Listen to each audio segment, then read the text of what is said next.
سبحانه هو الله الواحد القهار.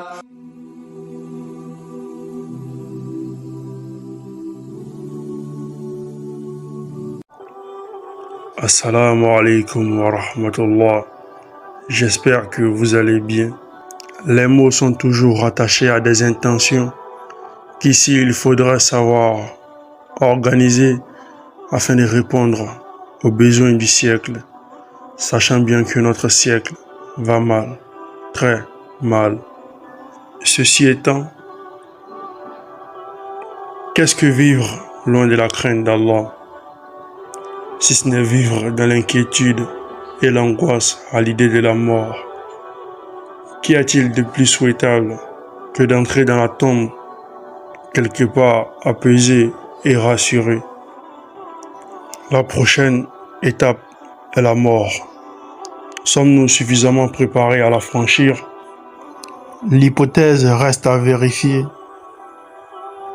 Certainement pas avant d'avoir vécu d'ici là dans l'obéissance et la crainte d'Allah. Qu'Allah fasse de nous des créatures sans cesse soumises à sa volonté et qu'il nous préserve de sombrer dans les ténèbres de la désobéissance, de l'éveil de la conscience spirituelle à la sortie des ténèbres.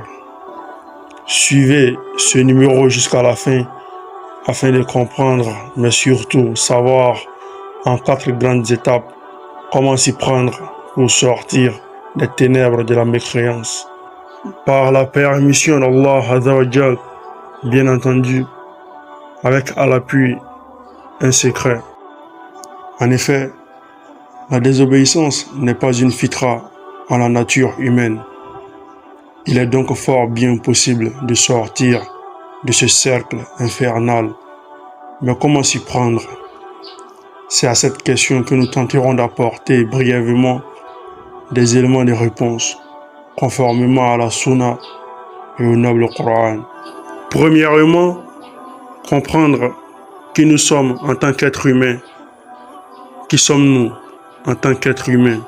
Cette question mérite d'être posée parce qu'à l'évidence, contrairement aux anges qui ne désobéissent jamais à Allah, nous, descendants d'Adam alayhi salam, commettons des turpitudes jusqu'à nous perdre par moments dans le chagrin et les remords. La question qui se pose dès lors porte à savoir pourquoi est-ce que les choses sont comme ceci et pas autrement. À cette question, le noble Coran apporte une réponse claire et précise dans le sens approximatif de ces versets de la sourate 4. Wallahu yuridu hayyatuba alaykum wa yuridu alladhina yatabi'una ash-shahawati an tamilu maylan 'azima. يريد الله أن يخفف عنكم وخلق الإنسان ضعيفا. Et Allah veut accueillir votre repentir, mais ceux qui suivent les passions veulent que vous vous incliniez grandement vers l'erreur comme ils le font. Allah veut vous alléger les obligations, car l'homme a été créé faible. L'homme a donc été créé faible, contrairement aux anges qui sont raffermis par nature. Ainsi, si vous avez du mal à régner en maître sur vous-même, souvenez-vous de cela. Par conséquent, je tiens à préciser à l'endroit de tous que ce fait n'est pas un prétexte pour s'adonner au laxisme. D'où l'importance de revenir sincèrement vers Allah lorsque nous sentons que nous sommes sortis du cadre qu'il nous a légiféré.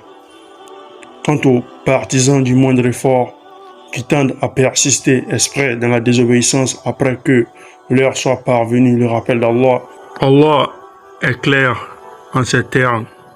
Ya ayyuhalladhina amanu taqullaha وَلْتَنْظُرْ نَفْسٌ مَا قَدَّمَتْ لِغَدٍ وَاتَّقُوا اللَّهَ إِنَّ اللَّهَ خَبِيرٌ بِمَا تَعْمَلُونَ. Ô vous qui avez cru, craignez Allah, que chaque âme voit bien ce qu'elle a avancé pour demain, et craignez Allah, car Allah est parfaitement connaisseur de ce que vous faites. Allah veut nous faciliter nos obligations. Ainsi, c'est à nous que revient la responsabilité de fournir les efforts qui vont avec. Car, en plus de se passer des mondes, Allah ne craint rien ni personne. Contrairement à nous qui avons de bonnes raisons de craindre. En second lieu, il y a l'utilité de connaître la nature du péché et son rapport à la tentation, mais surtout à la désobéissance. Par essence, le péché symbolise l'impiété qui diamétralement s'oppose à l'obéissance à Allah. C'est un paramètre constitué de plusieurs particularités, des péchés capitaux aux péchés mineurs. Le péché a pour principe actif la tentation. C'est ce que nous nommons justement la part du diable dans le tragique de l'existence humaine. Retenez que la tentation est un trouble permis par Allah, un test de résistance auquel Allah nous a soumis afin de juger nos valeurs en tant que créatures. Ainsi, tout individu doit se faire à l'idée que cette vie n'a pas été faite pour que l'on jouisse de nos passions, comme certains ont tendance à le supposer, mais bien pour être surmonté en tant que preuve. De ce fait, attention aux illusions. L'âme est à l'épreuve dans cette vie, et la fin heureuse quant à elle appartient à ceux qui se distingueront par la grandeur d'âme. En troisième lieu, avoir la foi en soi et se résoudre à l'idée qu'on est engagé dans la bonne voie, sans se laisser distraire ou corrompre par ceux qui vivent en contresens.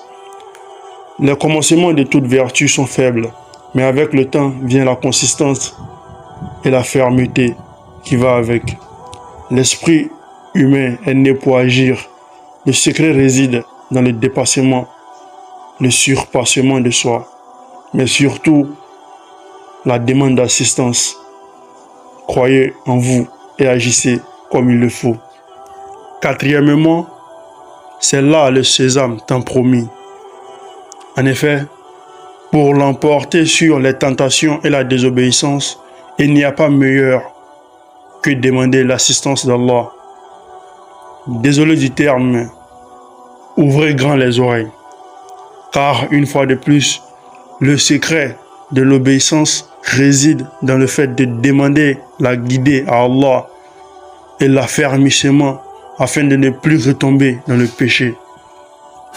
À ce propos, le cheikh al-Islam a dit, nous citons, la demande la plus profitable, la plus grande et la plus complète est la demande qui se trouve dans la sourate Al-Fatiha.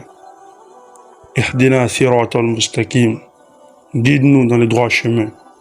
Car le serviteur a plus besoin de la guider que la nourriture et la boisson. Fin de citation. Dans cette même veine, Abu Dharr radiyallahu ta'ala anhu relate que le prophète alayhi salatu wassalam a dit concernant ce qu'il rapporte de son Seigneur subhanahu wa ta'ala. Nous citons, ô mes serviteurs, je me suis interdit l'injustice et je l'ai rendue interdite entre vous. Ne soyez donc pas injustes les uns envers les autres. Ô mes serviteurs, vous êtes tous égarés, sauf celui que je guide. Demandez-moi donc de vous guider et je vous guiderai. Fin de citation. Tel est Allah subhanahu wa ta'ala. Retenons donc de tout ce qui précède que Le secret pour avoir un cœur porté à l'obéissance réside dans le fait de demander assistance auprès d'Allah subhanahu wa ta'ala. Demandez à Allah qu'il vous guide et qu'il soumet vos personnes à sa volonté. C'est là le secret ultime. Invoquez Allah afin qu'il vous guide. Vous pourriez même faire les invocations dans vos langues maternelles, mais il est recommandé de les faire en arabe, sans toutefois manquer de spécifier que les invocations en langue maternelle sont permises, seulement qu'en arabe, elles sont plus complètes. Tenez à titre d'exemple cette invocation extraite du noble Coran. Rabbana hafrig alayna sabran wa sabbit aqdamana wansurna halal qawmil kafirin. Seigneur, arme-nous de patience, affermis nos pas et accorde-nous la victoire sur les infidèles, sur le Karim. J'espère vous avoir été utile à travers cette vidéo. N'oubliez pas de vous abonner à la chaîne. Qu'Allah accroît vos lumières et vous fasse miséricorde où que vous soyez. Wassalatu wassalam ala Sayyidil Huda wal Mahmoud Siratullah wa ala hali as-sahabati ajma'in. Wassalamu alaykum.